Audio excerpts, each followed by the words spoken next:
Hey, everybody, we have a ton to talk about tonight, from streaming services to the Steelers and our normal goofy stuff. And it's good to have a full house. I got Joe and Paul with me. How you guys doing tonight? Feeling full. Fantastic. There's a bubble. Oh, okay. We're bubbling. Yeah. I don't know how you guys do that. I don't either. I I'm going don't. from Only bubbling Joe has to the bubbling. power. I don't know why it goes over there. I don't know what's happening there. Who knows? Does it do this? Does it do anything? Yeah. There we go. Yeah, what type of voodoo magic do you have over I in don't know, Mississippi? man. That's what we do. That's what we do in the South. It's What Creole type magic. of seance do you have to do to get your thing to do? That Mississippi rave vibe. Yeah, it's Mississippi Yeah, really. vibe. Oh, yeah.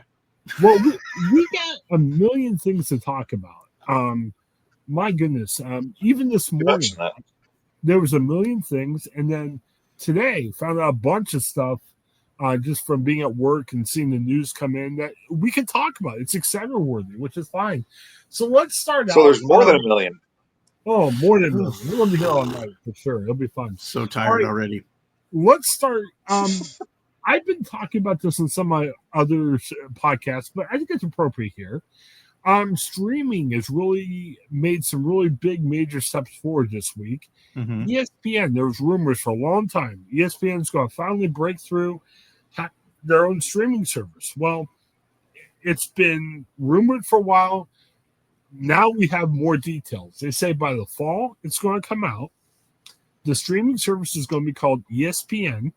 What you get with it is every ESPN network. Now, get this. Usually, you have to either have cable or subscribe to YouTube TV or some really expensive service. And it's been hard because ESPN's been a long, how do I phrase this? It's the most lucrative cable channel out there. So for a long time, people said, why would they ever go separate? Well, now they're going separate. You can still get them on cable, but you can get it separately. You don't have to subscribe to anything else. $30 oh my god a month. Now you get every. You can't subscribe to anything else. What are you talking about? Right. $30 a month. Well, you get every. So wait a minute. I've got the Hulu, Disney, ESPN package. Do I lose ESPN now? Not that I ever watch it, but do I lose it? Well, it's interesting. They're actually coming up with some packages where you can get unlimited ESPN with Hulu and Disney. I think for the first year, they're saying if you got the unlimited ESPN plus Hulu and Disney, it's $30 a month, which in essence, you're getting Hulu and Disney for free. I don't know. It's interesting. My problem with it is ESPN doesn't have everything anymore. You know what I mean? Like, they don't have Big Ten. So if you want to watch the Big Ten, you're out of luck. If you like SEC, yeah, they've got SEC for you. Baseball, they don't have. I mean, I'm not a big baseball guy, but if you want to watch baseball, they don't have it. NFL, okay, Monday Night Football, you'll get the draft, but you're not going to get, Sunday coverage. I mean, it's not the one-stop shop if you like sports. You just get all the Stephen A. Smith your heart desires. Right. And again, it's everything from ESPN 1 to ESPN 2, SEC Network, ACC, all of the ESPN Plus content. You still can get ESPN Plus separately. It just wraps up all into the big package if you get the big package of ESPN. Again, I'm kind of intrigued, but the issue is ESPN doesn't have everything I like. You know what I mean? I still would like to stream the NFL, and again, you're out of luck for Sunday, and well, you have to subscribe to other stuff to get the other NFL. So I don't know. I'm just crossing my fingers that maybe if they sever from Hulu officially, can my Hulu bill go down? I'm on board for that. Please. That'd be fantastic. Well, I'd rather keep Hulu and Disney than ESPN. Well, the rumor I've heard is that ESPN is talking with NFL about kind of combining forces on the NFL content. So one rumor out there is NFL Network and the Red Zone channel could end up being part of this ESPN streaming package. Now, that would be intriguing. I get NFL Plus. I get access to a lot of NFL games that way. But my feeling is if they did that, it probably wouldn't be $30 anymore. It'd probably be even more money, is my guess. I don't know. I'm just guessing here. I just can't really justify a whole nother app that is nothing but sports when it doesn't have all of the sports. Yeah. Like, what are we doing? What are we doing here? I don't know. Yeah. I also still can't really wrap my head around the fact that we had all of these networks all tied together in one service that was, distributed directly into your home. And then everybody was like, what would be easier? If there were 500 different channels and you paid for them all separately. Yep. And you still had ads on all of them. Like, how are you taking my money, $30 a month, and still making me watch ads? How is that happening? Well, and the problem is all these sports are, doing their broadcast rights in 6 different places. Right. I mean, look, I like Ohio State. Ohio State was on like 6 different networks last year. Literally, newspapers were writing articles each week saying, hey, here's where you can watch the Ohio State game on. Mm-hmm. And it actually was a popular story because people are like, I have no idea where they play. And that's got to be frustrating too. Don't you want to know where whoever your team is are playing? So I don't know. I mean, if they have more stuff I would like on it, but like I said, now if you love the SEC, great. It's wonderful for you. And if your heart's set just on watching Monday Night Football, great. But I don't know how many people are like that, so it's kind of tough. On the same lines, Fox has their own streaming service now. Now, this is kind of interesting. For a long time, Fox, you couldn't stream games from Fox anywhere. And, Paramount Plus, you could stream the CBS games. So you could stream ABC games. But if you didn't have an antenna, you were out of luck on the Fox stuff if you didn't want to get cable. They're going to put Fox. They'll put the Big Ten Network because that's owned by Fox on there. And they'll put together every other Fox-owned network. Now, here's where it gets a little dicey because I'm not into Fox News, but you'll have Fox News, Fox Business, Fox Weather. Can you pay extra to not have Fox News? Yes, that's what I'm saying. There's like a Spanish Fox, Fox Deportes. Spanish Fox? Well, and they were saying, too, here's the Silver Fox. Well, if you look at something like Peacock, it's everything that NBC owns. So it's not even just the current stuff on NBC. Fox is not putting their old stuff on there. So it's, if you want to watch current Fox stuff or current feeds for Fox channels, great. It's wonderful for you. But if you're like, man, I love this old Fox show, it's not on anymore, you're out of luck. That stinks, you know what I mean? Because part of these services are like Frasier. If you like Frasier, you can watch the whole series, even though that show's pretty much is over. So I don't know, it's tough. The other hard thing, and again, I'm not too excited about the whole Fox idea. They're saying it could be $20 a month because there's so many other channels on there. But again, who likes Fox News and regular Fox? Like, you've got stuff that doesn't even go together. I mean, it'd be one thing if you said, if you like baseball, here's the baseball app, it's $50. So you're like, wow, it's a lot of money, but I like baseball, I'll go do it. Who's like, oh, I want Fox News and, what's a popular show on Fox? Matt Singer or something. I mean, not many people are into both of that stuff. So I don't know. Very strange. When is cable going to adapt and have this an all a la carte option? Just here's you pay this much per channel or per network, and you can choose 10, you can choose 20. Just it feels like cable's going to pivot to counter all the streaming. Probably never, because there's more money to be made in the different streaming services. That's well, why. Supposedly last year there was a new service that was called Venue that was supposed to come out. It was like a combination of Fox and ESPN. So you would get like all the ESPN networks. Oh, with the Fox One, you were going to get Fox Sports 1 and Fox Sports 2. Venue last year was going to try to put everything together it was going to be like $45 a month. But the thought was, I think like TNT was going to be on too. So the thought was, okay, at least they had most of the sports on there. And it wasn't just ESPN stuff. You would have like the basketball on TNT. You would have NFC games on Fox or whatever else. But that got shot down in the court. But part of the court decision said in the future, people could start offering what's called skinny bundles. So in the past, you never offered that. In the future, somebody could say, oh, here's a sports bundle, like through YouTube TV or something, where, for maybe $30 a month, you get all of the sports channels. Now, that hasn't happened yet. And since ESPN's offering their stuff for $30, if it happens, it probably won't be as cheap as $30. It might be $40. I mean, you're going to pay money either way. But they were saying, too, like they could offer entertainment channels, like where you might just get TBS and TV Land and other stuff. It just has sitcoms and other stuff like that. Or you can have news channel, like a news package where you can have CNN, Fox, MSNBC. Oh, I thought it was going to have news on it. Right. Yeah. See, I'm going to end up just. I would like an all propaganda package. Can I have only propaganda, please? I'm going to end up with free Pluto, just watching riff tracks all day, every day. Or yes, couldn't you say that old Doctor Who?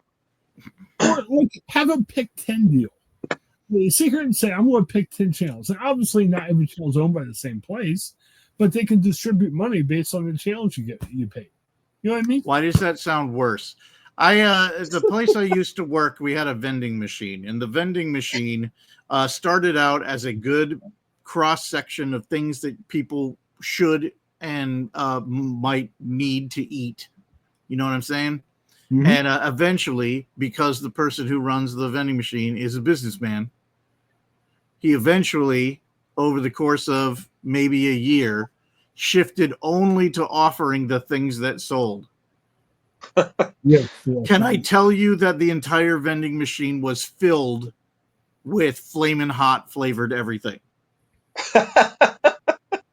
That was within a year. Yeah. Everything that was in that was flaming hot. That was the only thing that sold, and nobody bought anything else. Well, that was a rough thing. When I started my journalism career, I used to do these stories on cable companies. Like they would get ticked because they would say, hey, we're going to have to drop the Indians unless you pay more money. So call them to complain. And I remember it was like 20 years ago, I was asking, why can't you offer ESPN separately? And this was like the local cable company. It wasn't the channel. Well, they told me, they said like 85% of our fees come from ESPN.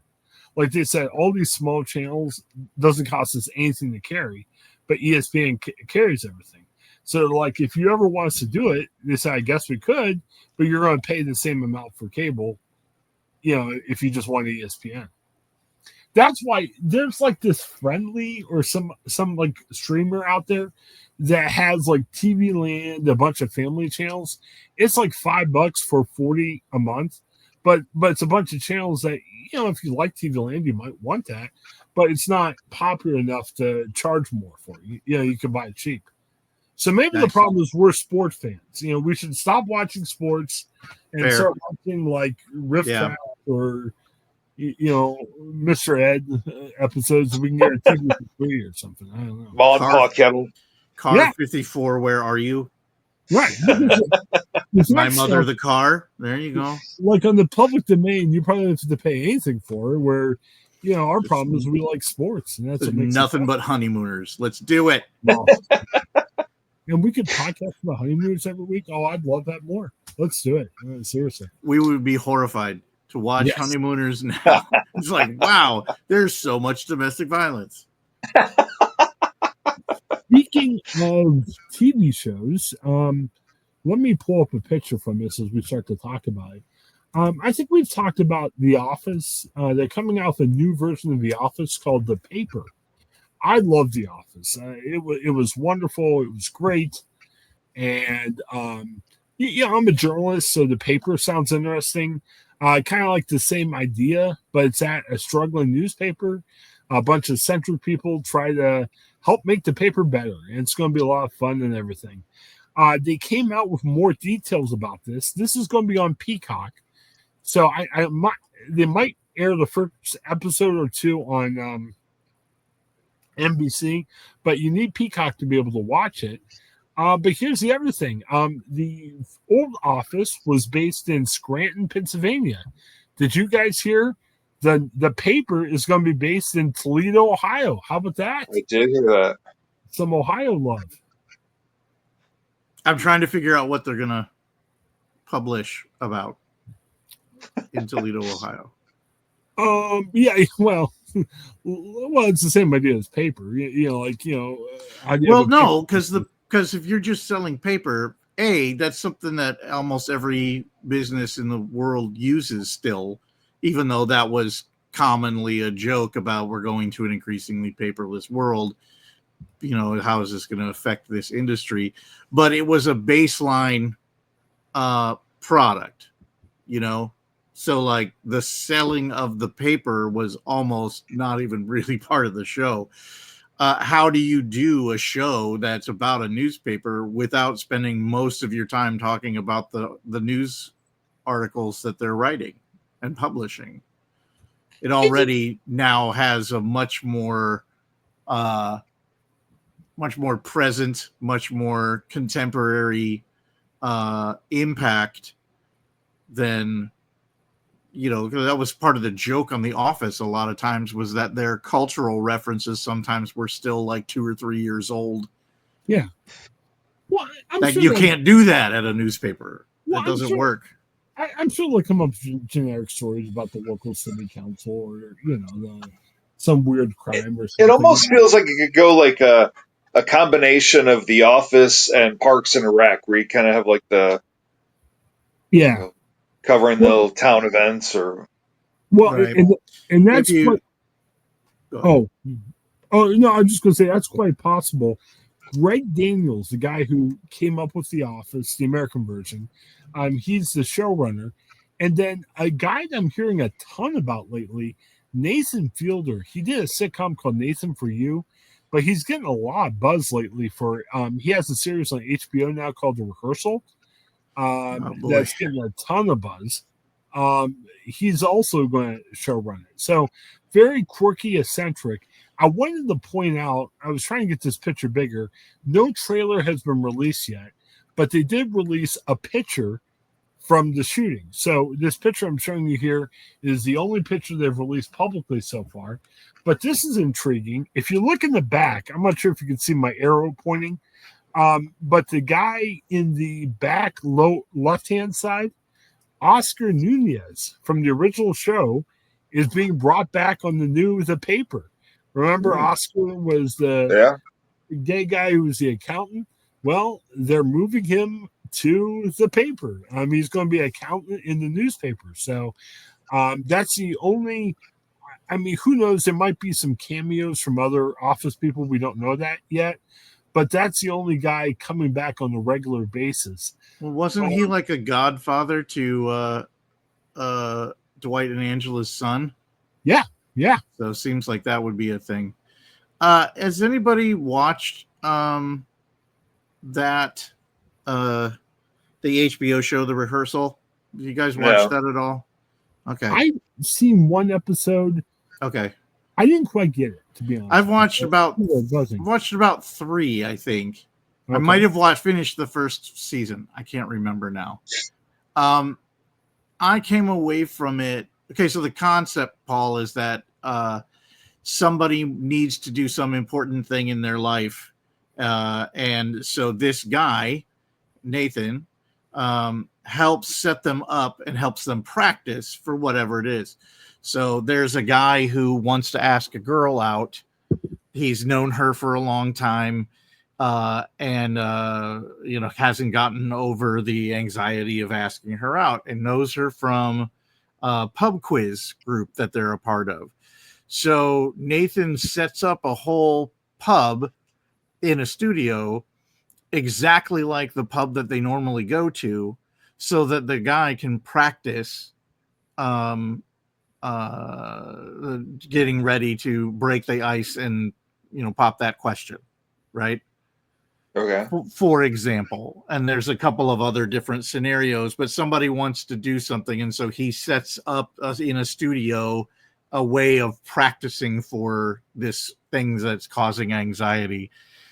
And it really feels like I remember thinking at the time that it feels like if you asked somebody for advice and that person were possibly very strongly autistic, the only way that they could think of to help would be something like this, and becoming very obsessive about building this bar so that it is exactly like the bar that you will be in when you ask the question.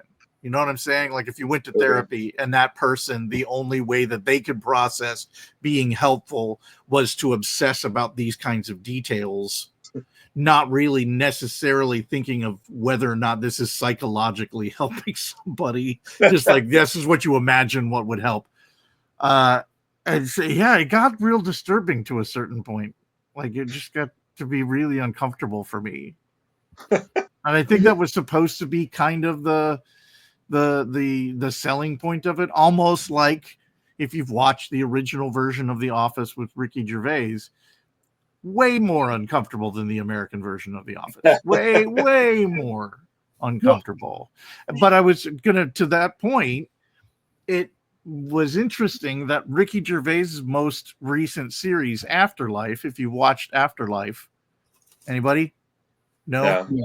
No. He works at a small town newspaper, doing small town news type stuff and going and interviewing somebody who found a potato chip that they think looks like the Virgin Mary, or whatever it might be, doing real small town England, like the Weekly Shopper, kind of thing that has coupons that you also clip, but little articles that are about the local goings on. So it's interesting that he just did a whole series that was on that, and that was what we've decided on doing as the follow-up for The Office. Yeah, well, at least it fits in the scope of The Office. But I don't know. Excuse me. Sorry. Ooh. All right, you guys start.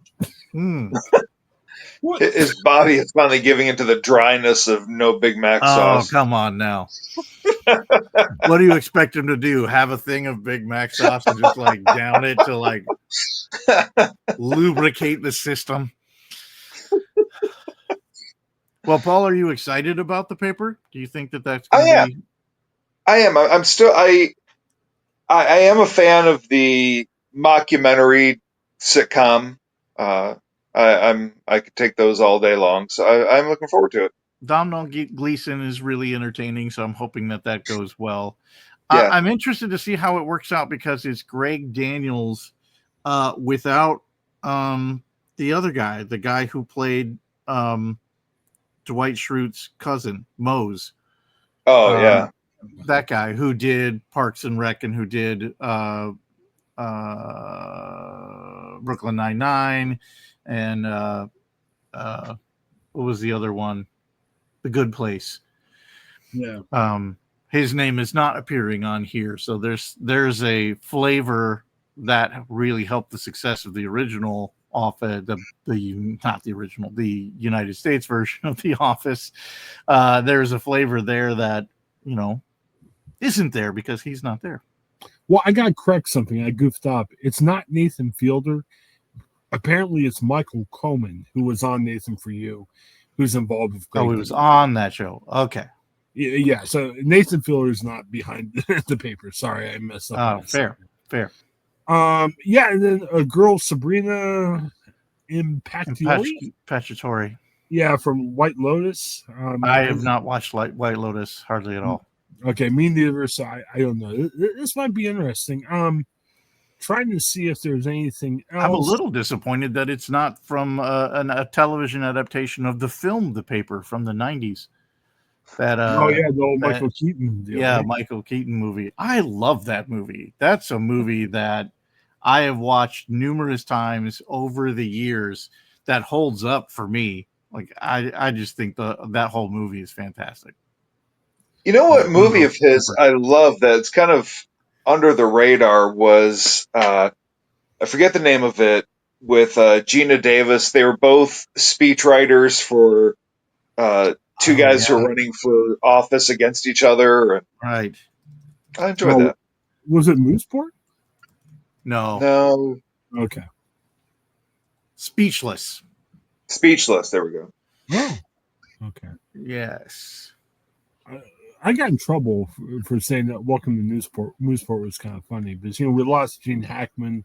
He was on Mooseport, and somebody's like, "That was his worst movie." I'm like, "That was kind of funny." What? Mooseport Oh was no, Gene Hackman's done much worse than that. right. Yeah, But Gene Hackman is one of those actors that it doesn't really matter if the movie's good or bad. He's always great in it. Yes. Right. And It doesn't matter. He's done better than Mooseport, but no, that made me chuckle. It was kind of interesting. I don't know. Yeah, but I'm looking forward to it. And again, obviously, we're not filming it in Toledo. We're filming it in California or wherever. But, if the show gets big, Scranton, there's a lot of fan festivals there. So maybe Toledo is going to start hosting the Paper Fan Fest. You think this is going to be a big deal? I mean, we're looking forward to it. You think this is going to take off, or are we putting too much into this? I think it's got a. I think it's set up to, as long as it's good. I think it should do well. 'Cause, I mean, it feels like The Office is still pretty popular. Okay. Let me bring this up real quick. I saw this today. Joe hasn't seen the show. Let me ask you, Paul. Have you ever watched Prison Break? No, Um, are you familiar with it? Have you heard of it? Or no. how do I say this real quick? Story about two brothers. One brother was falsely accused of a murder, so the other brother commits a crime to go into jail to help break him out of jail. They break out of jail. They run around a lot of adventures and everything, and they actually brought back the show where he breaks out of jail in the Middle East, and it's during the time of ISIS. So, like, his brother was fighting ISIS, which was really cool. It was a fun series. Well, for a variety of reasons, which is another 10-hour podcast we shouldn't go into tonight, they're not bringing back the original Prison Break, but they're filming a new one. It's going to be like a new type of that story where they're trying to break out of prison. They're looking for extras, Paul. It's in West Virginia. Hey. I might go. You think extra? Again, I'm not going to star in the show, but man, if I get the day off work, I'll go for a day. They pay $20 an hour. It's been my dream to be on a movie or a TV show, and this won't be some random TV show. This will be a show I like. Now, I don't know. This is a new version of Prison Break. Who knows if it's better or worse or anything else? I'm down. So if anybody else out there is a Prison Break fan, let me know. I seriously might make the trip for a day. Let me know when they need extras for another Dune series. Okay. Yeah, Moundsville. I don't think they're filming that in West Virginia. Yes. Well, there's actually a prison in West Virginia. I was looking it up today, but man, I'm excited. I bet you there's more than one. Prison Break. This is kind of like the gold standard of pop culture news for the week. I'm really excited. Well, they could do, if they want to do a show like after the God Emperor rises to power and Dune is now a lush planet of greenery and water. West Virginia could be a fitting locale. Sure. Why not? I don't know if West Virginia is a fitting locale for anything, but hey, if Prison Break's there, I'm down. This is exciting. Bunch of other stuff I want to get to before you start talking about the Steelers. Do we care about the Pete Rose decision? I'm a little confused here. They're saying he's not banned from baseball anymore. Unfortunately, he's passed. So, I guess the only thought is, can he go in the Hall of Fame now? And, baseball's going to have to figure that out. I think that's the concept that lifetime bans, people who are banned, it is over when they no longer have life. So if you were to receive a lifetime ban, let's say somebody who's currently playing, a young player or whatever, receives a lifetime ban, he cannot be considered for any Hall of Fame or whatever until he has passed. But they said, like, I guess part of the announcement was Shoeless Joe Jackson is now not banned. And, obviously, I don't know if you know, and I won't be the one to break this to you right here, but he has also passed. Right. But what I'm saying is they just announced it that he's not banned anymore. So it's not just right because he's dead. The rule, the rule that they changed is that once somebody is deceased, that now they can be considered for the Hall of Fame. Right, because apparently there's a bunch of guys like that. Because we got a note from we have like a historian that works at the TV station work here in Columbus. There's a bunch of guys who got unbanned. Like there's 2 guys with Columbus ties that were played baseball in the 1880s that were banned, and now they're not banned anymore. I mean, also dead. Okay. Well, how many guys overall? Was it like 15? I mean, how many guys did we ban? Oh, I really don't know. Okay. But again, that was all I was looking up on, because all of the articles only ever wanted to talk about Shoeless Joe and Pete Rose. Right. They were the only people that anybody cared about, really. But I'm sure that it affected other people. I just never really realized that there were that many people who had received permanent bans from baseball. Yeah, I was surprised. I got the email from the historian. And it was people more than me for getting kicked out of that one game one time. Yes. Yes. I don't know. Maybe we're all banned from baseball. I don't know. Could be. Did we do something? In some ways, I feel like I am banned from baseball. I used to love watching baseball. Nah, I can't. Can't do it. I agree with this one comedian. I think everybody needs to embrace baseball again as the national sport, because it's chill, it's slow, it's relaxing. Like we all just need to chill. We don't want that. I don't know if you've noticed, but chill and relaxing. That's not really. But it's what we need. That's not really how we. Not what we want. What we need. Yeah, we need a lot. I miss my dad, and my dad's been passed for a long time, and I'd give anything to have an afternoon with my dad. So I don't want to make fun of my dad by saying this, but my dad, I'd go over there on a Sunday afternoon. Son, sit with me. I'm like, all right. He turns on the baseball game and the golf game. Oh, this is what Dad likes. I'm like, all right, you like it? I'll watch it with you. We both fall asleep half hour into it. I'm like, how is this great if you're falling asleep to it? I don't know. I mean, it's very relaxing. Right. But does that make it a good thing? I mean, put on a sleep CD or, I don't know. Put on a boring speaker or something. It's weird because you want to immediately in your head go, well, baseball must be boring. Golf must be boring. I mean, golf is boring. I'm just leaving it at that. Yeah. But baseball must be boring to watch. I think we're failing to take into account the fact that all of the people that we're talking about who fall asleep on Sunday afternoons watching a baseball game were going to fall asleep anyway. It has nothing to do with what they were watching. Falling asleep is the thing that's going to happen. It's just whether or not you're going to give up and go to your bed and do it. Okay. No, I'm going to sit in my chair and definitely fall asleep during this baseball game. Could be a great football game or whatever, and it's still going to happen. Oh, yeah. Especially as a pastor, Sunday afternoon, you could have the most exciting thing on. You are not lasting. No. Okay. Yeah. Yeah, because after a falling asleep during Fast and the Furious. Yeah. See, that's that we're just obsessed with. Just we got to be all fired up and fast, and it's like be slow and chill.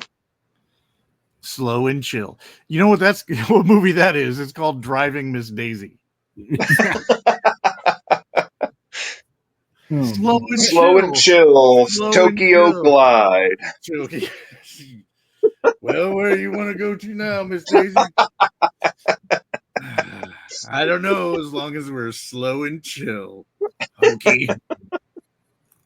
I haven't thought about Driving Miss Daisy for a while. And that's really a shame. That says a lot about you. You should think more often about Driving Miss Daisy. Yeah, should we review that for a podcast? Heck yeah, man. It would be fantastic. Because you already forgot that Dan Aykroyd is in that movie. Yeah. Dan Aykroyd is Jessica Tandy's son, and you're like, what? What are you doing in this movie? Are you lost? What have you done? Yeah, but he's not really that funny in that movie, right? No. Okay. He's an overbearing, overprotective son. Nah, that's not right. Yeah. I mean, come on. That's rough. All right, I got a theory. Something else viral happened this week. I'm not a huge NBA guy. I'm like I am with baseball a little bit. I casually drop in from time to time. I kind of watch a little bit more of the Cavs this year and during playoffs. Well, you're done with that. NBA's thing. So here's the thing. I am a casual NBA fan. We want to attract more fans to sports, whatever it might be. That's why the NFL has 1 million international games. We're trying to make the growth, like, Paul's church. Hey, if you can do something to bring more people in, go for it. And you should have more international games. Paul. Yeah. International sermons. Let's do this. TV news I'm involved in. Hey, if we can get more viewers, let's go for it. It's great. So it happens all over the place. So why I bring that up, and I almost lost my train of thought here. Hang on a second. That's right. I'm here to ruin your train of thought. Right. So the NBA has a draft lottery. Okay. I'm a casual fan. I'm tuning out. The Cavs are out of the playoffs. So there's a kid out there in the NBA draft named Cooper Flag. He's the #1 player in college basketball. From what I hear, people have called him transformational, but he's not necessarily the next LeBron James. People say he's probably a second-tier superstar on a really good team. So think of him maybe as the next, like, Scottie Pippen. Like, he might not, be the best ever, but, he could be a really good player on a team. People say, hey, he's going to be good. He may not be a superstar, but he'll be good. So they have a lottery last night. Dallas Mavericks, one of the teams with the fewest number of chances of winning, wins the lottery. So it looks like the Mavericks will be able to get Cooper Flag. Well, there's all these conspiracies here that say, oh, this is horrible. Dallas traded Luka Doncic. Now they have a chance to get a great player. I don't know enough about NBA to say, let's really break down the lottery. I'm making the basic point. Pro wrestling is popular. It's fixed. We know it's fixed. But pro wrestling, part of it is let's make a good story. Let's interest more people. Let's have John Cena be a heel. Why not for the NBA? And you really look at Chris just throwing out the wrestling stuff there. Yeah. Wow. Poor Pat McAfee. I'm watching a little bit more Pat. Where even are we right now? Right. I'm watching Pat, and Pat talks about wrestling all the time. But what I'm saying is we're trying to create a good story. Well, the NBA, you don't have to fix the games. Just fix the story around the game. So why not have this Cooper Flag guy go to Dallas? It was a pretty good team. Doesn't that make the NBA a lot more interesting than if he goes to some crappy team? I mean, now I'm a little bit more casually interested than I would have been otherwise. So good job, NBA. Why is everyone upset about this? This is okay. Let's rig more of this stuff to make for better stories. I mean, we're not. You're advocating that the NBA needs to be more rigged. That's what you're saying. When I was a kid, it's not clear already. Well, it's pretty clear. More. Or rig it more. Rig it even more. Oh my gosh! I mean, let's do away with the pretense of other stuff. I mean, when we were kids, one team wears shoes, the other one doesn't. Well, I wouldn't say in terms of the uniform apparel. I'm just saying put the good guys on teams that would make you want to watch it a little bit more. Create good stories. Like they've LeBron. Not been doing big three power. They've not been doing this enough for you. Well, but here's what they do. They say it's legit. Yeah, I'm putting quote marks if you're listening to this on audio only. You still need to describe that to me because your screen is so fuzzy. I'm not exactly sure what you're doing. I assume that it's being blurred out for obscenity purposes. Oh, yes. I have the F word right. You just always have the sun right behind your head. Yeah. No, here's what happened. And I don't remember his name or I will call him out. okay, when I don't do this, someone's like, "Wow, it looks unprofessional to have a stuff on your back wall or something." Yeah, screw that. You guys have stuff on your back wall, and you're professional. I'm I'm looking not like really professional. That's the I'm, thing. I'm looking like I died. And I'm doing my last podcast with Adam, I know. or something. You're giving off the vibes of when God speaks during Monty Python and the Holy Grail. Yeah. Where it's definitely like a cutout, like a paper cutout where they're moving his mouth for him.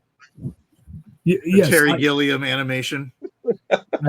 Yeah, that's my big announcement at the end of the podcast. I had the heart attack. I died. Final podcast. See you guys later. And this is what we chose to talk about.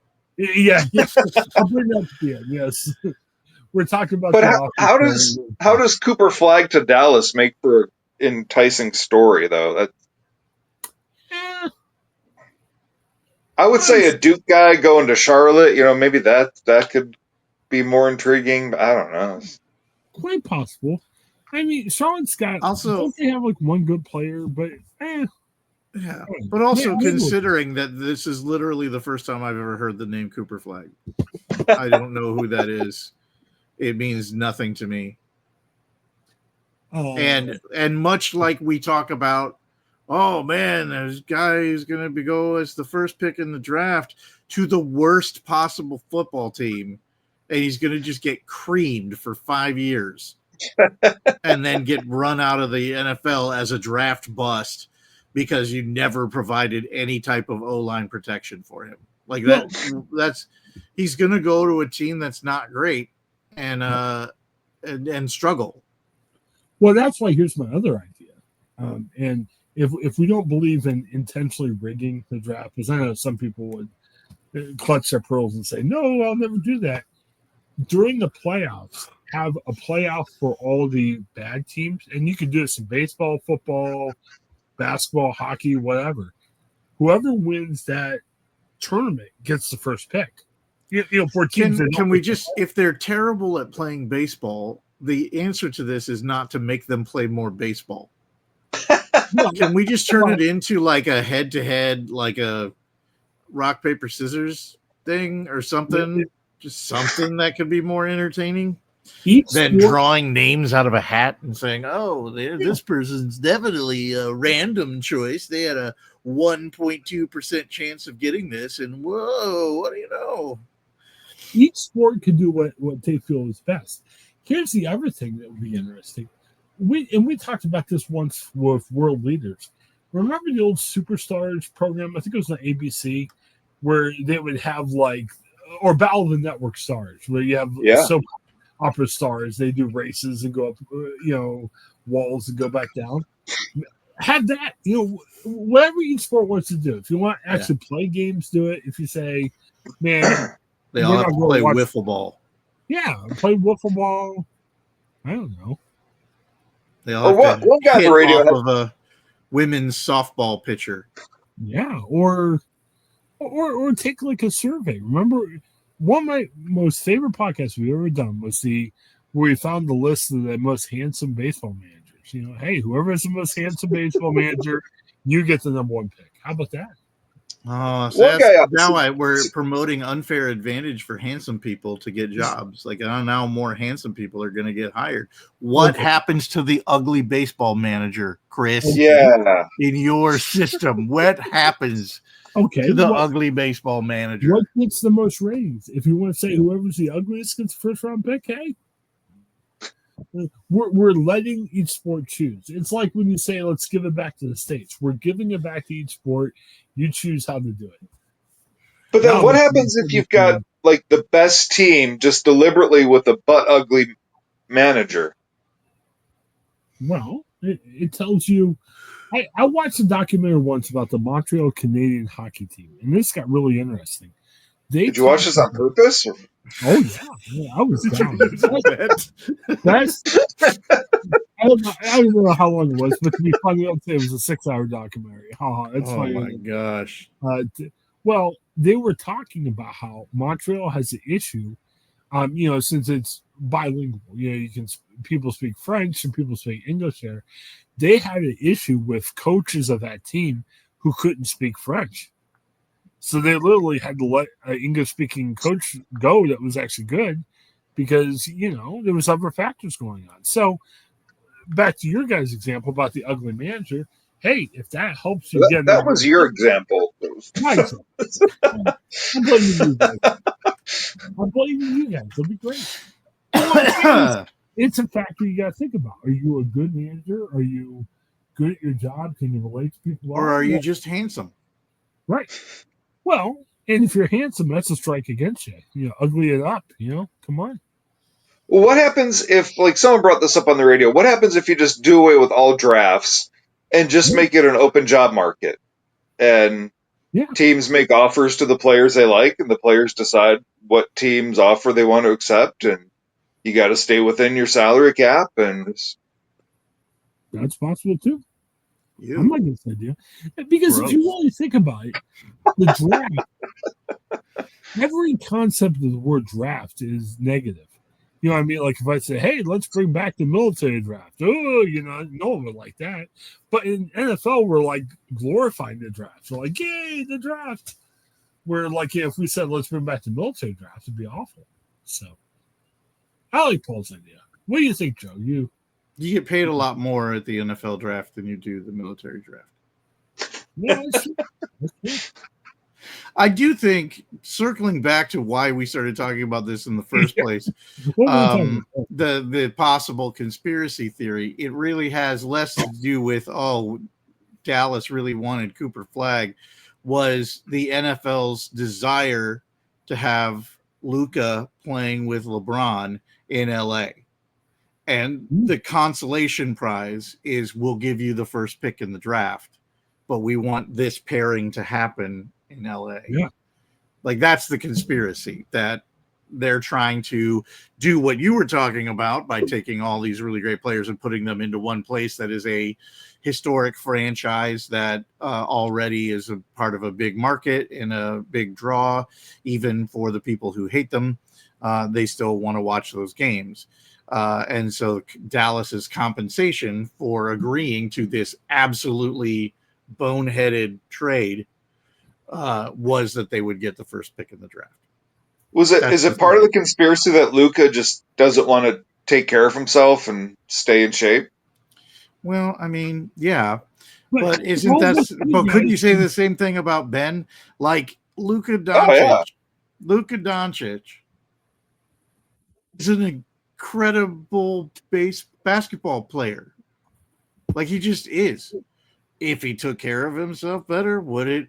I don't know, maybe, but who cares? He's the one who's playing, and he's a world-class basketball player. But what's more American? What if he did? No, this is how he plays basketball. A little bit fat, and it's fine. He's endearing himself to Americans. He comes over to America. He came over in great shape, and he's like, "Look, this me being in great shape is not going to work. I got fat myself up to be a more American." He's watching the stands and going, "Oh, I'm way too thin.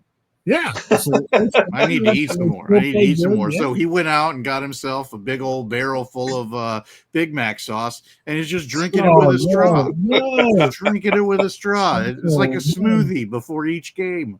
I was going to tell you I'm a Luka fan, but I can't support someone who drinks Big Mac sauce. This is what he does. This is his secret to being a brilliant basketball player. I am out on Luka Doncic really much now. Yikes. All right. Well, we're just kidding in case his attorneys are listening.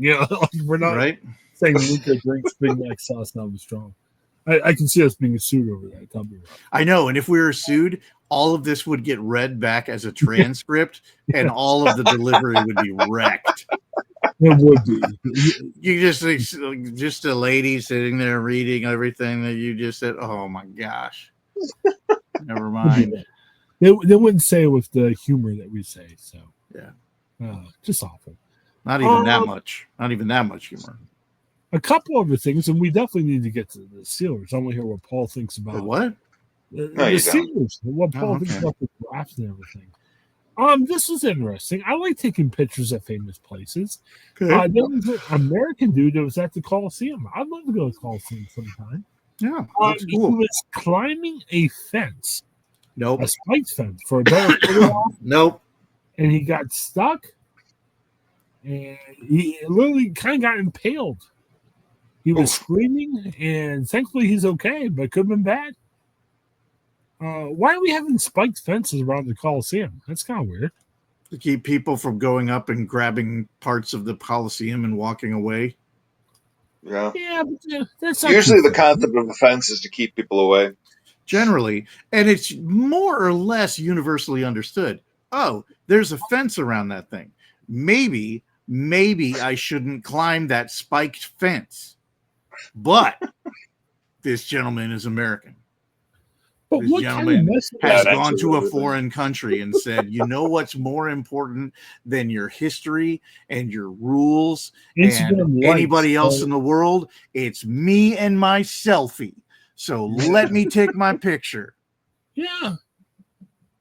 Hey, the Instagram likes makes it worth it. I'm all Totally. for this. Does it? And Italy, Idiot. I mean, it wasn't a good look to have stuff in the Coliseum.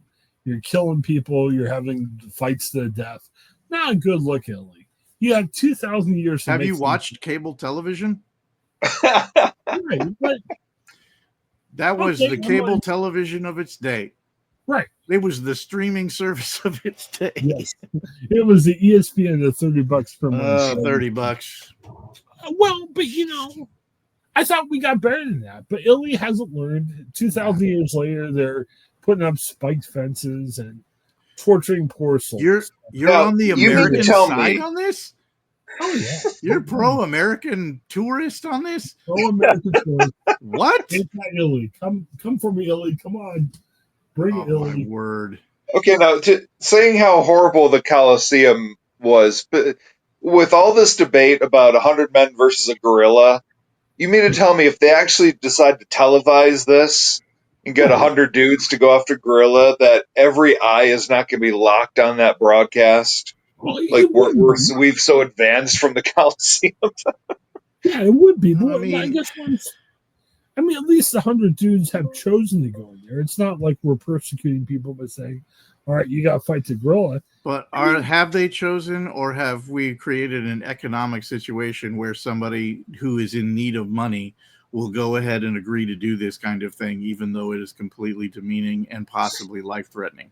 Well, right. Well, it depends on how you set up. I don't know. But what I'm talking about is a poor American citizen who all he wants to do is get more likes on his Instagram photo. He climbs a spiked fence, but we're spiking fences. Come on, Ellie. What's going on here? You're not supposed to go there. That's what. I don't know. Yes, you do. It's a spiked fence. Do you climb spike fences? Go to DC, hop the fence around the White House, and oh, DC, they'll be nice. They'll be like, all right, you just want No, to. they Sure. will not. Be That They sniper are not on the nice roof to won't foreign mind. leaders. They are not nice to each other. They are not nice. They will not be nice. I still have nightmares. Have you watched Gladiator 2 yet? Yes. No, I never watched Gladiator 1. Gladiator 2 took on a way different vibe than Gladiator. Like Yes, Gladiator, I'm like, this could have happened in real life. Gladiator 2 was like, I don't know, man. It was the later Fast and Furious movie of the Gladiator franchise. And not to spoil anything for you, Paul, because I know you haven't watched it. When you reach the point where your car is in space. Oh, yeah. Yeah, it's tough. We have gone well past what the original, the origin of this story was. It was a bunch of street racers, a bunch of street racers who were trying to steal car stereos or something. That's what they were doing in the first one. And by like 10, we are driving a car to space. It sounds me on Italy because once I saw what they were doing to poor people in Gladiator 2, I'm like, nope, this ain't good. You know that they were doing the same thing in Gladiator 1. It was the same stuff. Yeah, but they didn't have sharks in it. And they had like a It's robot. true. They had like a robot dog that was attacking people. I'm like, what the heck? This is so weird. How dare they? Special effect. That wasn't. It wasn't a real robot. Oh, I thought the Italians really did that. That's what ticked me off at the Italians. They didn't have robots. That's why I'm pro-American citizens. So you say I'm wrong then? Yes, you were wrong. And so is this gentleman who tried to climb a spiked fence to take a photo of himself. Okay, maybe I'm pro-Italy now. I don't know. I want to be pro-America. I can't be pro-America. I'm pro-America until American goes to climb a spiked fence to take a photo of something in Italy. Man, follow your own rules, man, dude. That's why I hate the show The Amazing Race. Mm-hmm. It's just a bunch of Americans making America look really bad in other countries. Yes, for sure. For sure. Which Americans are excellent at that. That may be our number one export is horrible tourists. That's what we do. Like, I was just reading something. I think it was just a SNL joke this last week about like the suburban mom and her travel tips for what to do when you go to New York City, and all she does is complain about everything, and everybody's trying to murder her, and everything is dirty. And so I'm just going to be watching QVC in my hotel room. Like, why did you come to New York City?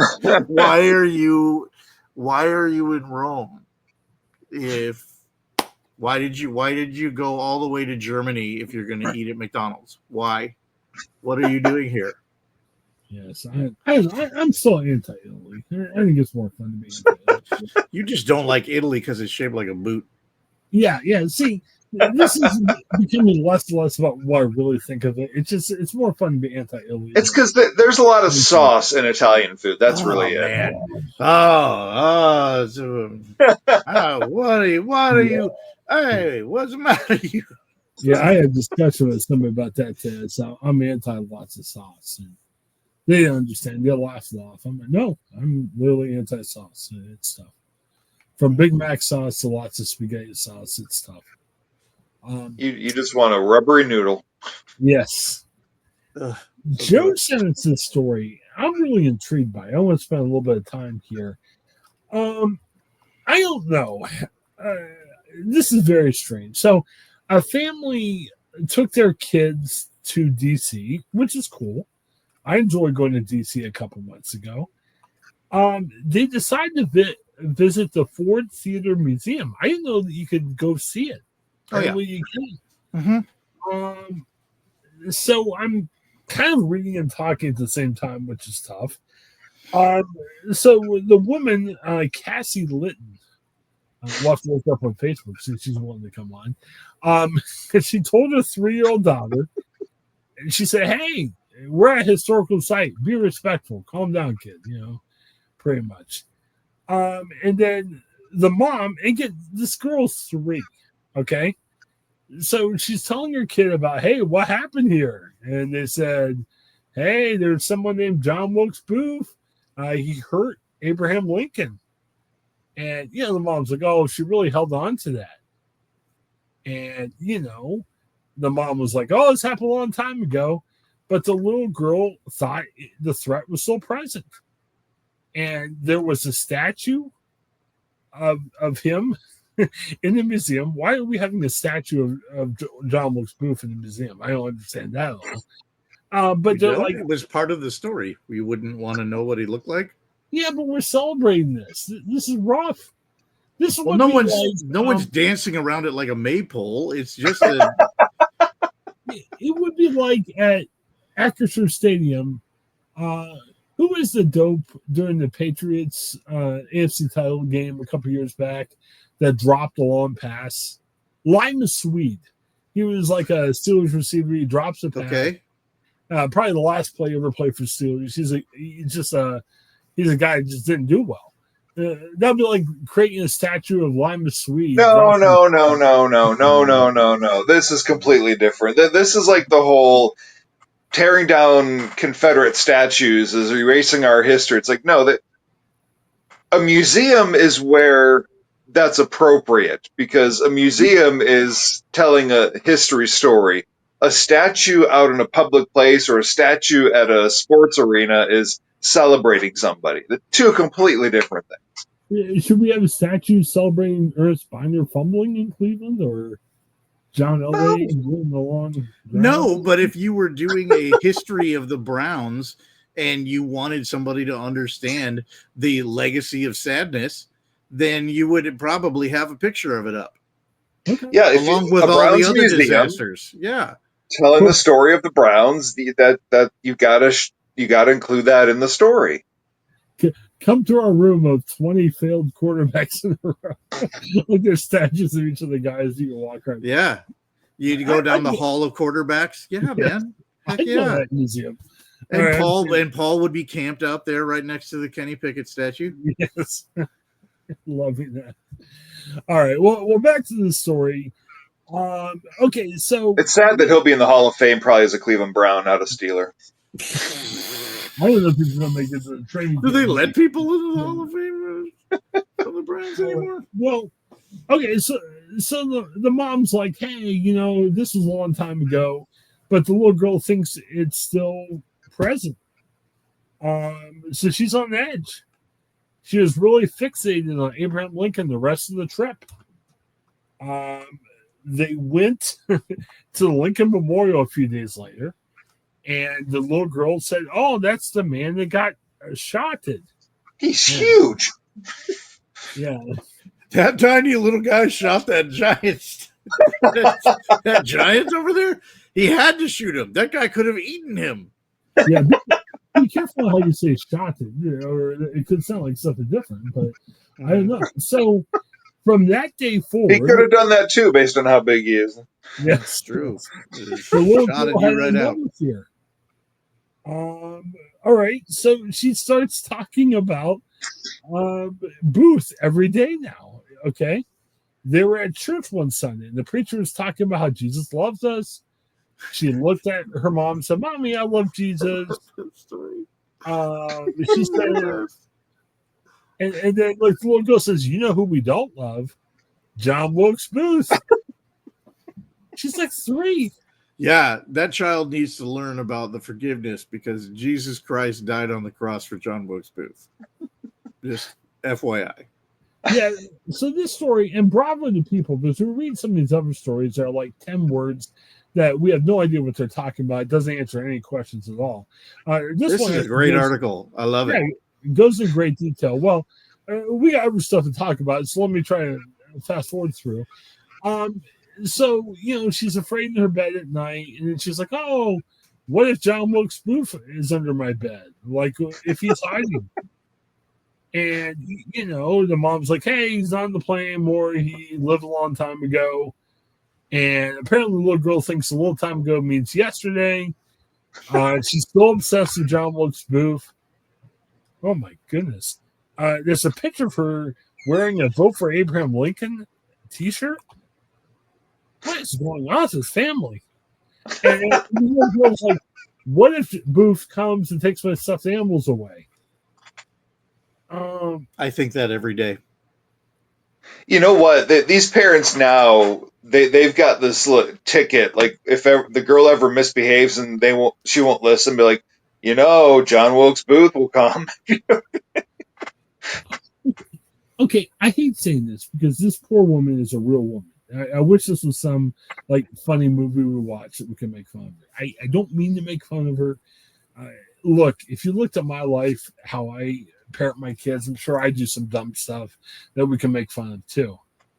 What is going on? This is like people was writing a little happy, cute story about, oh, look at the little girl who's definitely afraid of John Wilkes Booth. I think this is a cry for help. I mean, this is almost like one of those, I don't know. I mean, thankfully no crime is happening here, but this is like one of those sad talk show things. I'm not happy about this. I think it's a public service announcement. Like, don't lug your 3-year-old around DC. Just yeah. I mean, Or again, I don't want to I'm not trying to call anybody out or anything. You went and did a historical thing. You thought you were doing a fun educational thing and get to see a historic place in Washington D.C. But for a 3-year-old, this is probably the first story that somebody was really talking about killing anybody. We don't tell these kinds of stories anymore. We don't tell Grimm's fairy tales. We avoid the things that are gory and scary and whatever else. This is the first time that she's been able to put a name and a face to a kind of fear that is primal. So it makes sense that's now how she has personified this fear that she has, because she knows this person. It's a true story of somebody who did something really mean and hurt somebody and killed them. She's not heard that kind of story before. So latching on to this historical figure of John Wilkes Booth is so random, because why would that be the first time you would hear about somebody getting killed? But you keep all of that stuff away from kids nowadays. And so there's a way of understanding why this child has latched onto this thing, because it's the first time she's been exposed to it. Wow. There's someone with the same name who lives in the Columbus area, so maybe she's local. I don't know. It's kind of weird. I did a quick look up on Facebook. I just always so encouraging that you I'm just vamping while Chris can Google someone. Yes, but I just don't. I don't think this woman should be jailed. But we're celebrating this woman, like, oh, what a cute story! Like the poor little girl is like traumatized. It's just so weird. Like, why in the world of all U.S. of all people you would latch onto as your boogeyman would be John Wilkes Booth? Oh my gosh! But the family, he died in 1856. Well, but the family takes her to John Wilkes Booth Museum. I mean, I'm with Paul. DC, don't take your kids to DC. But if you're going to go to DC, show them, hey, this is where the president lives. This is where the I'm sure they did all of that. Who knew that she was going to latch onto John Wilkes Booth at Ford's Theater? But just avoid the death sites. Yeah. I mean, let's be fair. It's DC. Death sites are everywhere. Like, take her to a baseball game or something, or take her to. Like nobody's been assassinated at a baseball. Okay, yeah, not really, but is there like a kids park there, or like a children's museum, or where a child fell to their death? Yeah. Now she's going to be terrified of. Oh, I don't know. I mean, I feel bad. I mean, I know, like I said, if I shared everything that happened, you guys could probably make fun of me for my parenting, but this is just. I don't blame the parenting. It's just a strange story of a child who got her imagination tied up on this figure. But like, how many people didn't have similar feelings when you watched Star Wars when you were too young, and now you feel that way about Darth Vader is coming to get you? Like, that's kind of par for the course. It's just strange that's who this child is latched onto. And for me, it's just a really funny image, because like this guy from 1856 is laying underneath your bed. Well, I do have to say, when I was little, if we go to the roller skating rink, there was like the emergency exit at the back of the rink, kind of like the dimly lit part of the rink. And I was always terrified of going that way, because for whatever reason, I was convinced that Kiss was going to come out of that door. Mm-hmm. Mm-hmm. And I was terrified of Kiss. And you didn't know any Kiss songs. You just saw a poster, and they looked terrifying. Yeah. Yeah. And your imagination takes it all the rest of the way. But to have actually been in the place and have somebody say, this person was not very nice to Abraham Lincoln, then that's what she latched onto. Rough stuff. I don't know. I mean, good for her. It's a cute story, but man, this just seems to latch on a lot more. Childhood trauma is adorable. But this, yeah, like, I mean, like, come on, yeah, I agree. but how are you going to keep her away from it? At some point, if it's not when she's 3 and she's seeing a historical thing, it's going to be a Kiss poster at the roller rink, or it's going to be, whatever it was that freaked me out. I don't really remember. So we got to do this more. So you're pro mom. Pro mom. That's so weird. Sorry, I'm going to get in trouble. However I phrase this. So, all right. Well, let's move on. I'm intrigued by this. Mission Impossible is coming out. Popular movie. Tom Cruise goes crazy in it. There's a new popcorn, like tin that you could buy at Mission Impossible movies, but instead of opening it like normal, you see how people are opening this? Yeah, with a double key. With a double key. Why is this necessary? Yeah, this is not something that's fun. It's a popcorn box. Now, I know it's has to do with the movie. I know we're all excited about the movie and everything else, but why are we doing this? Paul, are you in favor of this idea? No, I didn't mind the themed popcorn containers. First of all, don't make it harder to get the popcorn. Just let me get my popcorn. Yes. But also, I feel like the Dune fiasco should have put an end to the themed popcorn bucket. It really should have. Phase. Yes, it really should have. We should have learned our lesson. The only thing you could possibly say is that this was probably already in production by the time that happened. Well, and they'll probably charge you more for the bucket too. Like, it is $55. It's $50. $55. It is a popcorn bucket and a drink and whatever else, but it's $55 for this stupid bucket that you will never ever put anything else into. No, it is a total waste of time. I know it's fun going to movie theaters and seeing these movies on a big screen, but if you're paying $55 for a popcorn tin that you can't open, just stay the heck home. Watch the movies on streaming. I mean, come on. I felt guilty last week. We went to a Rubber Ducks game, and the concession stand had a duck mug. So you got your drink in this duck head mug. That was a cartoon duck. I spent $14 on the duck mug, and I'm like, oh man, I shouldn't have splurged. That was $14. You go away from that going, what an idiot! How much I could have bought an entire 6-pack with that. And now I just have this dumb cup with a duck. Kind of rough. All right. Yeah, it just feels overly elaborate, but it almost, in and of itself, is perfectly emblematic of the Mission Impossible franchise. It is this really, really almost mind-numbingly over-elaborate thing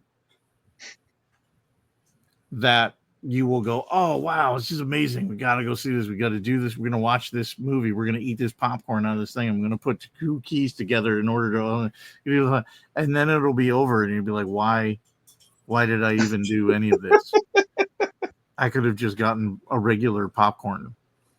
But that's the whole franchise. At this point, my understanding is they go to make these movies now, and they create an elaborate series of special effects things that they want to do, and have no story, but they go out and do these unbelievable stunts, and clearly in a way that Tom Cruise is in it, while somebody else is back in a office somewhere trying to figure out what the rest of the story is, and then they build the sets for that, and they piece together the movie.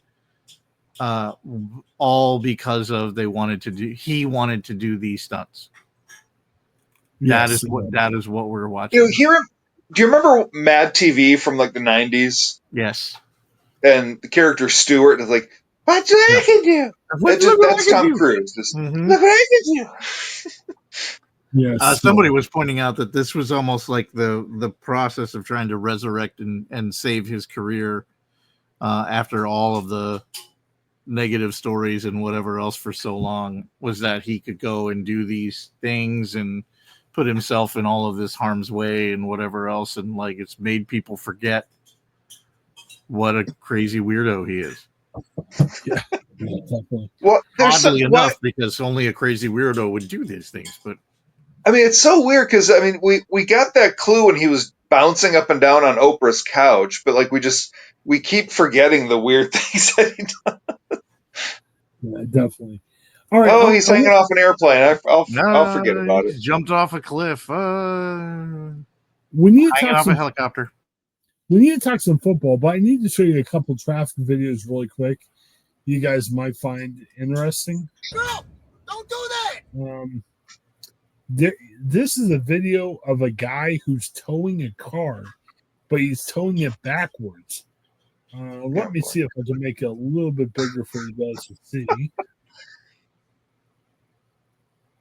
It's on a chain. Yeah, it's on a chain, and he's towing it backwards. Oh my gosh. And you see the car's going haywire and almost causing wrecks. Yeah, not good. This was in Houston, so yeah, don't do this. Yeah. Here's something that happened in Columbus. Hang on a second. Let me. Well, later is he trying to make the? Is he trying to just completely wreck it, or what is this? No, there is a person in the car being towed. No, there's a person in it trying to keep it straight.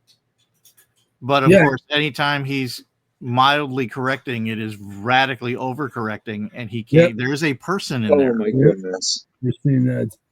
They have soiled themselves. Oh my goodness! Yes, he has 17 different kinds of whiplash. All right,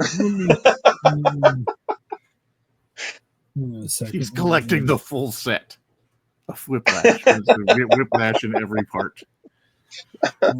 This actually happened in Columbus. It's not. Oh, okay. I've seen this one. Yeah, it's in Columbus. Yep, it's not. Let me make it full screen. So let me show it to you. Hopefully, you guys can it's the worst move. Okay, so there's a car coming up on the left-hand side. I don't think he's stopped yet. This is the full video. There he is. There he is. Yeah, this car on the it just stops. Just stop. Wants to get on that exit. And so you see there's a bunch of cars behind him. And this car crashes into him. But this guy's like, oh, here's my chance to go. The car drives off, and the car caused the wreck. Oh, tough times. Don't be that driver. And, there comes a point, like whether it's an exit or just a street, where like if you pass it, just go to the next street, turn around, and come back. Just be a normal person. Yeah. Yes, definitely. All right, well, let's talk some football. I'll be honest with you, to really sit there and say, how are the Steelers going to do with the schedule? We don't know. I don't want to sit and talk Aaron Rodgers for a half hour, but we don't know. You know, I mean, we don't know what's going on. And we're not going to know until something happens. And as of the moment, nothing's happened with Aaron Rodgers now. But we can still talk the schedule. Is there anything fun about the schedule that you guys saw that we should talk about? Fun? Going to Ireland, baby. Yeah. They're going to Ireland to play the Vikings. It'll be interesting the week before. It's the week after. The Vikings will stay in Europe. They're going to go to London and play the Browns the week afterwards. So that's crazy. Yeah. I don't know who they made angry, but it feels a little uncool. The Vikings were really good last year. Vikings are going to start J.J. McCarthy. I don't know. I mean, J.J. McCarthy could be great. This could be an incredibly hard game. Or if McCarthy stinks, maybe the Steelers have a chance. Who knows? What else is in their respective schedule? Oh, they have a bye in week 5. That's not good to have a bye that early, but at least Nope. it's a week after the Europe game. So at least they can rest a little bit, right? Sure. What do you think about week 1? Steelers go to the Jets. There's a lot of potential storylines. Let's talk about the storyline that we know about already. The Jets are expected to start Justin Fields unless something happens that we don't know about. And if Aaron Rodgers comes to the Steelers could start Aaron Rodgers. So this could be revenge game for Justin Fields or a revenge game for possibly Aaron Rodgers.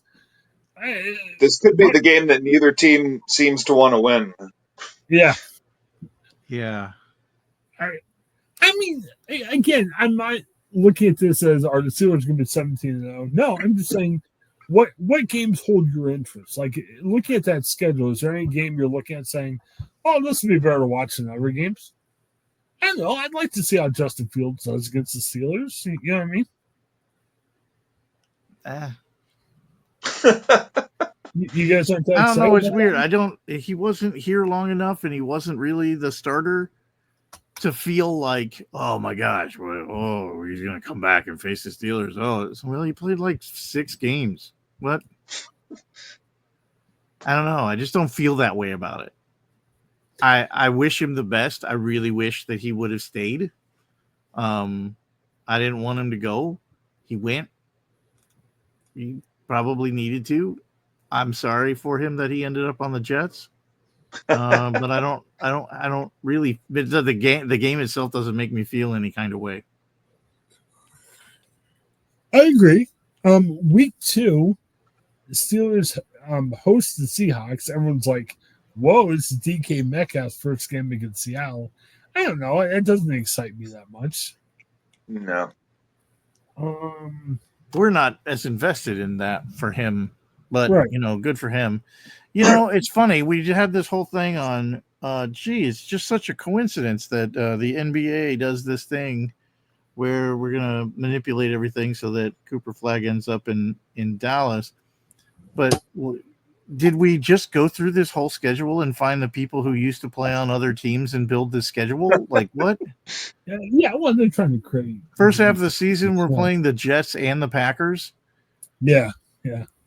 We're playing the Seahawks. It's just, it's so tired. It's so boring to me. It would be funny if they set up this way and Aaron Rodgers doesn't play for the Steelers or he retires. So, right. They set all this up and he retires and none of this is relevant. Yeah. And if you look at it too, is that game I believe it's at Pittsburgh. Which one? The Green Bay one. Is that that's at Pittsburgh. Okay. And so you've got the Aaron Rodgers game, I believe, on Monday night. So, not the Aaron Rodgers game, Pittsburgh Green Bay on Monday night. So obviously they're expecting Aaron Rodgers to come. I hate Thursday night football. The Steelers play the Bengals on Thursday night. That could be a tough one. Steelers never play well on Thursday. I will say I am curious about the Chargers game. I don't know who's going to be better or not, but I think that's going to be a fun game to watch. That's going to be a Sunday night game. Well, and that's the game where, Najee will get a play against his old team. The Najee revenge game. How about that, Paul? Sure. Will he get 30 yards against the Steelers? That'll be his revenge. So, I don't know. A couple of games that could be rough, especially if the Steelers start Mason Rudolph. They play Buffalo. Ooh, that could be rough. See, you're making it sound like there's going to be a big difference between starting Rodgers or starting Rudolph. I'm not convinced there's going to be that big of a difference. It won't be much. Steelers have is it a Monday night game, I believe? Yeah, Monday Night Football. They host Miami. It'll be in December. At least it'll be cold. Maybe that'll be rough for Miami. Who knows? This could be the game they lose by 100. Steelers at Detroit. It'll be a Sunday afternoon game. Probably a national televised game later in the year. That could be a rough one. Yeah, so, it I don't know. I mean, I'm okay either way. You know, I think they'll win a few more games with Aaron Rodgers. They're definitely not going to go far in the playoffs. It might be a more interesting year. But, you know, if they don't have Aaron Rodgers, hey, you get a better draft pick. And I'm hearing that there's several good quarterbacks that they could have a choice of if they have a really bad year. And not to mention they now have like 157 picks in the 2026 draft. Yeah. I mean, we're practically trading away our whole team for nothing but 2026 picks. Yes. So 2026. We are going to draft literally everyone. Now, there's some talk Arch Manning may not come out in this draft, but I've heard there's a couple other quarterbacks that would be of interest. So if the Steelers have a bad year, hey, they got a better draft pick. I guess that's what. And I know it doesn't sound. They have to own that and just let it be bad. Just stop this.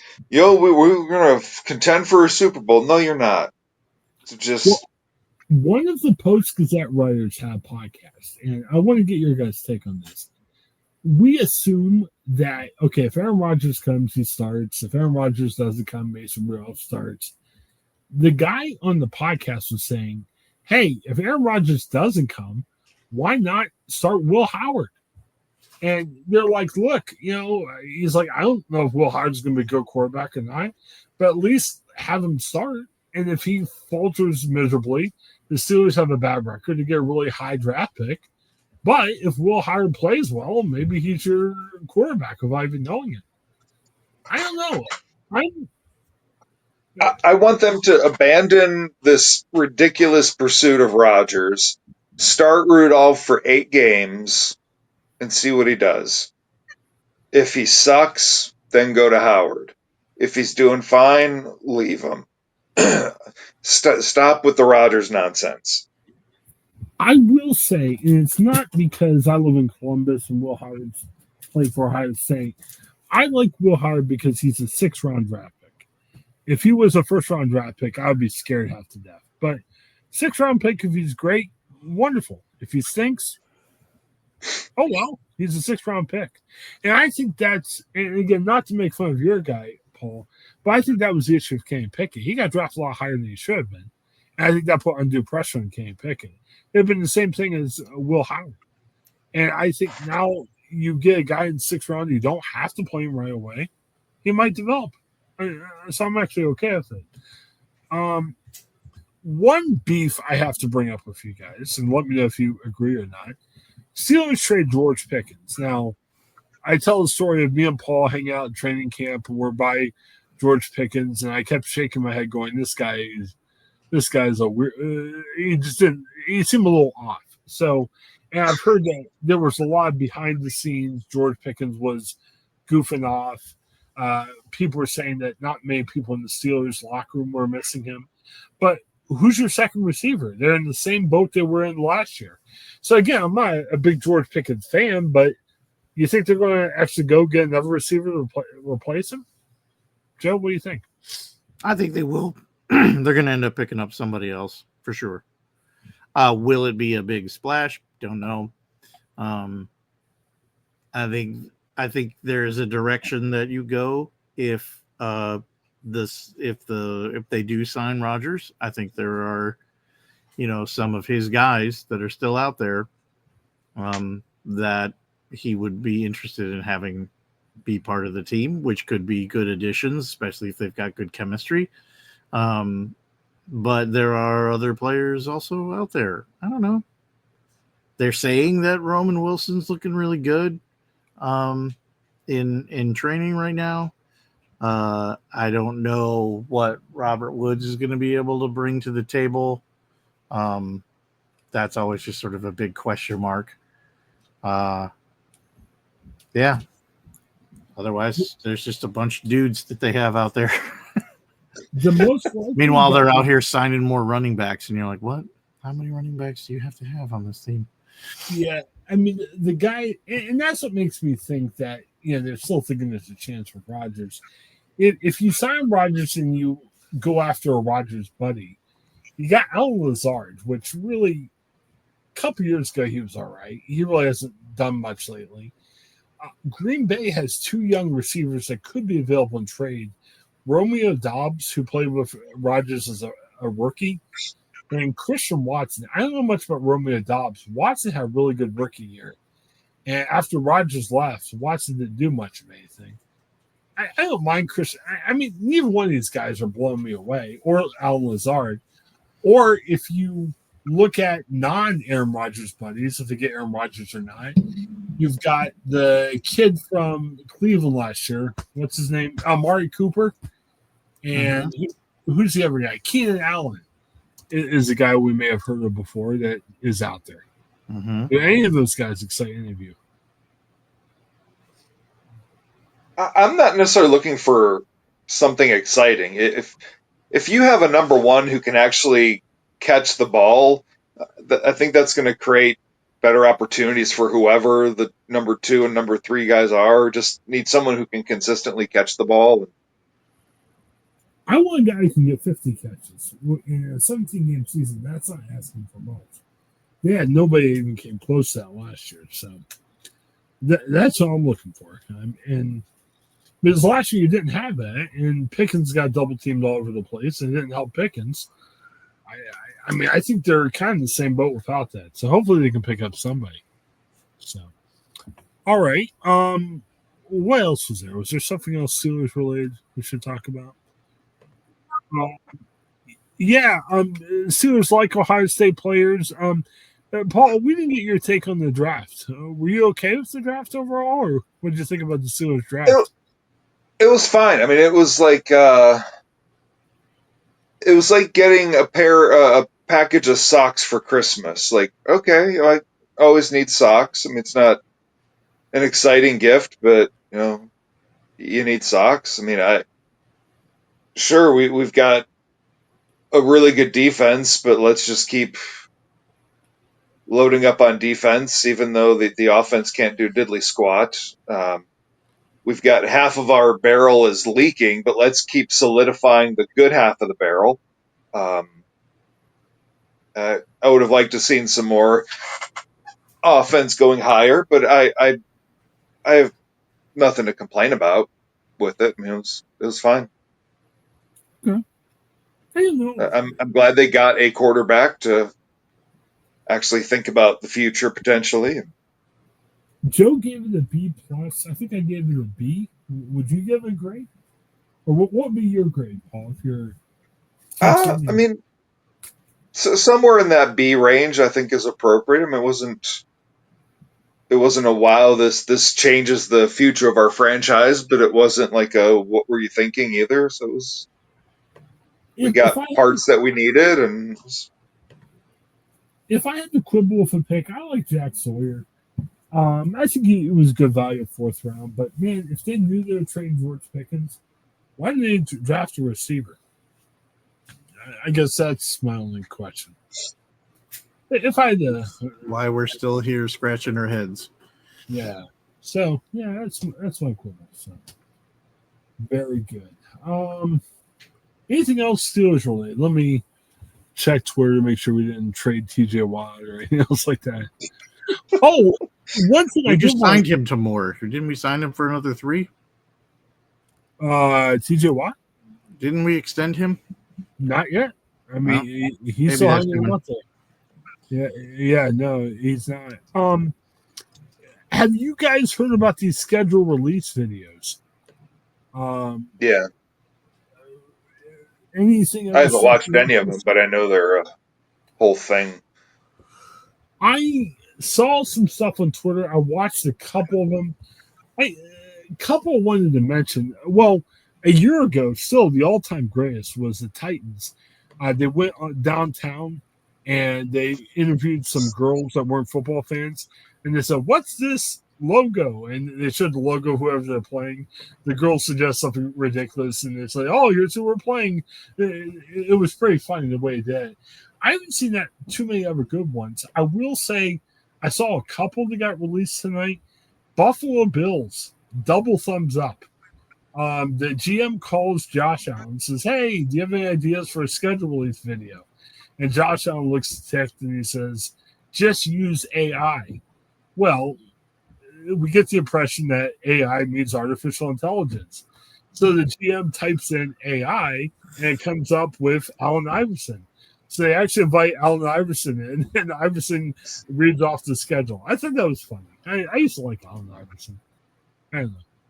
And then, do you guys watch Severance? Mm-hmm. The Ravens, I know we can't talk cool about the Ravens since they're our rivals. They have one based on Severance. I didn't totally get it because I'm not familiar with Severance, but they said it was pretty good. I've heard some good things about that. And then I think the Chargers and Colts did ones based off Minecraft. So if you're into Minecraft, it's pretty good. The Steelers was described as one of the more questionable ones. They took Keanu Benton and Nick Herbig. They went out to the woods to find Sasquatch. And it was 6 minutes of them finding Sasquatch. At the end, they shared the schedule. So, I don't know. That's weird. I wonder if Sasquatch was like Aaron Rodgers. Like, wouldn't that be great if they poked fun at themselves? Like, oh, we're trying for Aaron Rodgers. Maybe that's who Sasquatch was supposed to be. I don't know. So, all right. Very good. Any other thoughts on the Steelers? I think we said pretty much what we could say. Yep. I would like to play a schedule game with you guys sometime, but again, we don't know who the Steelers roster is. And Paul, I agree with you. I don't think Aaron Rodgers is going to mean that many more wins. But honestly, right now, to look at each individual game, I mean, who knows? It's maybe with Mason they're 8-9, with Rodgers they're 9-8. Maybe 10 with Rodgers. Maybe. Anyway, I'm a little optimistic. What do you think, Joe? What's your little thought if you had to pick tonight? What am I picking? Steelers with Mason, Steelers with Aaron Rodgers. Oh, I'm perfectly happy to go with Mason. That's just me. Well, what's your record? Just off the top. What do you think? Oh, top of my head with Aaron. Well, with Paul starting quarterback. No, we're all just. No, I don't know. Okay. I don't know. I still feel like we're gonna end up with a decent record. Because I don't know if it matters who's back there. As long as they're marginally competent, I think that's all that's necessary. Oh, we got to ask Paul about this real quick. Kenny Pickett. What's your thought now? The Browns brought in a bunch of other quarterbacks. They're cheating on Kenny, Paul. You have Kenny Pickett. Why did you draft anybody? They keep bringing. Because they've been so bad at quarterback, they need to get this right. And so, I mean, I bring in options. I think, if anything, Flacco's the odd man out because the other three kind of share a similar style. Flacco's kind of one of these things is not like the other. So I think the other three guys kind of fit what Stefanski wants to do. And Flacco's kind of the emergency plan if things don't work out.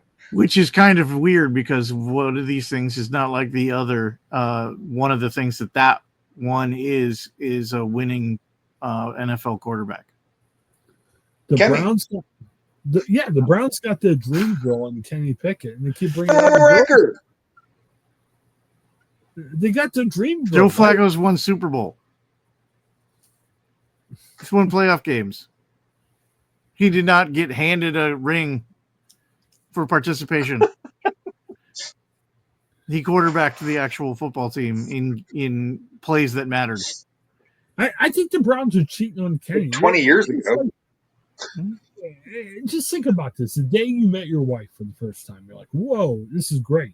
Well, if you met your wife and then 2 days later you're drafting other women to come in, I mean, are you really showing deference to your wife? No. You really shouldn't use that terminology for picking up girls. Drafting girls. That's not a good terminology, man. But don't do that. Unlike marriage, you don't really want to go into a football season with one quarterback on your roster. Yeah. Yeah, but that doesn't mean you go in with 5. Right. know. I mean, there's a word for that. Can you imagine? We need to all invite our wives down with us. Someone be like, more the merrier. Drafting one quarterback is not good. One of those five, you've basically all but officially divorced, but you can't quite finish the paperwork yet. Well, that's true, but that doesn't mean you get to go running around drafting multiple quarterbacks. Yeah, in the third and fifth rounds. Like, what? Man, I am. They had the second pick overall. If they needed a quarterback, why didn't they get one then? What I don't understand is going with Dylan Gabriel. I mean, I looked up there. There's a very, very, very small list of NFL quarterbacks under 6 feet tall, and why? And it is Drew Brees. I mean, why do you just why? I mean, this is the NFC North. You're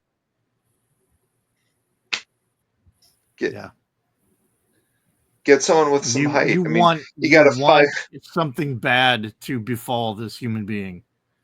You got a 5'10" quarterback standing behind 6'5" linemen. That's going to work out well. Yeah, crazy stuff. This is kind of interesting. We were talking about the schedule. I just got a note from work. One of our stations is an ABC station, so we got an email from ABC. Guess how many NFL games ABC's broadcasting this year? It's kind of a lot. 16. That's a lot for ABC, right? They're going to simulcast 11 Monday Night Football games with ESPN. That's got to be good news. So why would you pay $30 for ESPN streaming if 11 of the games are already going to be on ABC too? Isn't that kind of weird? I don't know. Very strange. So I don't know. But back to the Browns example. So the Browns, a couple years ago. So how did we compare Deshaun Watson to women? They gave up everything for Deshaun. So it'd be like a couple years ago, you gave up everything for a woman. You're like, here's all my money. Here's all my draft picks in the future. That didn't work out. So you brought in a kind of the older one, and then you brought in a couple younger ones too. The Browns are like, what do you call it? Who's that guy on TV that has a bunch of wives? I don't know. The sister wives guy? Yeah, the sister wives guy. Yeah, the Browns are the sister wives.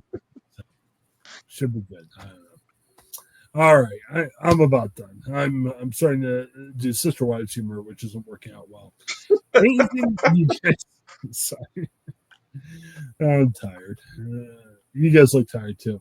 Anything else going on that we should talk about or think about or mention? I can't think of anything either. So we will have more when we hear more about the Steelers. But the schedule is released tonight, and we still don't know who the quarterback is.